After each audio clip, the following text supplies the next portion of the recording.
সালাম আলাইকুম। শোকের সামনে সব স্বপ্ন পুড়ে আগুনে ছাই হয়ে যাচ্ছে। দর্শক, বলতেছি এক প্রবাসী ভাইয়ের কথা। দীর্ঘদিন প্রবাসে থাকার পর সে কিন্তু একবারে বাড়িতে চলে আসে, জমানো কিছু টাকা দিয়ে একটা গাড়ি নেয়। আর এই গাড়ি ছিল তার রুজি রুটির একটা মাধ্যম।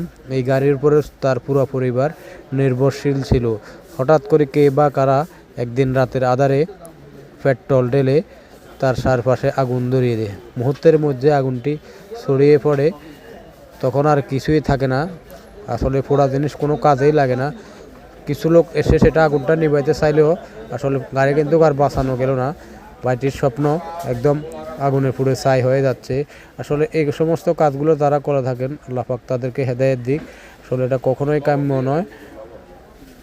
ভিডিওটি সর্বোচ্চ শেয়ার করবেন যাতে বাড়িটি তার ক্ষতিপূরণটা পেয়ে যায়। আসলে কে বা কারা করছে এটা আসলে কেউই জানে না, যেহেতু রাতের অন্ধকারে ছিল। একটা সিসিটিভি ফুটেজ থেকে কিন্তু এই ভিডিওটি ধারণ করা।